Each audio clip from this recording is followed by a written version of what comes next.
నమస్తే. నేను సానా. వెల్కమ్ టు భక్తి సాగర్.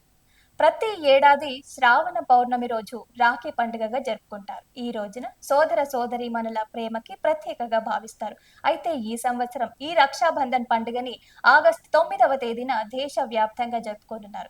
ఈసారి ఆస్ట్రాలజీ ప్రకారం కొన్ని దశాబ్దాల తర్వాత ఈ ఏడాది రాఖీ పండుగ రోజున అరుదైన మహా సంయోగం ఏర్పడబోతుందంట.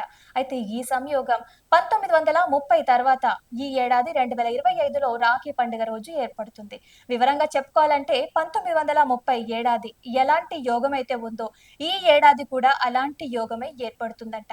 ఈ ఏడాది రాఖీ పండుగ రోజు ఇతర శుభయోగాలు కూడా ఉన్నాయని పండితులు చెప్తున్నారు. అయితే ఈ రాఖీ పండుగ రోజున లక్ష్మీనారాయణుడికి పూజించి ఆ తర్వాత రాఖీ కడితే శుభ ఫలితాలు ఉంటాయని పండితులు చెప్తున్నారు. పంచాంగం ప్రకారం ఈ ఏడాది రాఖీ 2025 శ్రావణ పౌర్ణమి తిథి ఆగస్టు 8వ తేదీ మధ్యాహ్నం 2:12 ప్రారంభమై ఆగస్టు 9న మధ్యాహ్నం 1:24 శ్రావణ పౌర్ణమి తిథి ముగుస్తుంది. కాబట్టి రాఖీ పండుగని ఆగస్టు 9వ తేదీన నిర్వహించుకుంటారు. ఇక ఆగస్టు 9 రాఖీ పండుగ రోజున సౌభాగ్య యోగం కూడా ఉంటుంది.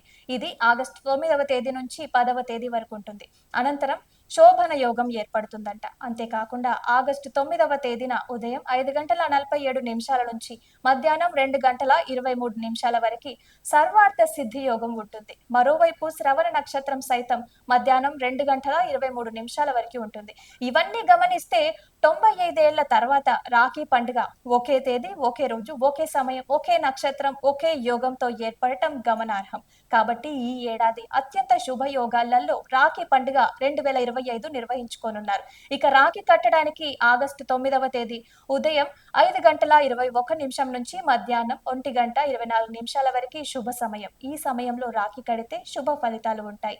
రాఖీ పౌర్ణమి రోజు సోదరి తన సోదరుడికి రాఖీ కట్టేటప్పుడు 3 ముళ్ళు మాత్రమే వేయటం శుభప్రదమని చెప్తారు. అందులో మొదటి ముడి తన సోదరుడికి దీర్ఘాయుషు ప్రసాదిస్తుందని, రెండో ముడి రాఖీ కట్టిన సోదరికి దీర్ఘాయుషుని అందిస్తుందని, ఇక మూడో ముడి వారి అనుబంధంలో మాధుర్యాన్ని పెంచుతుందని ప్రగాఢ నమ్మకం.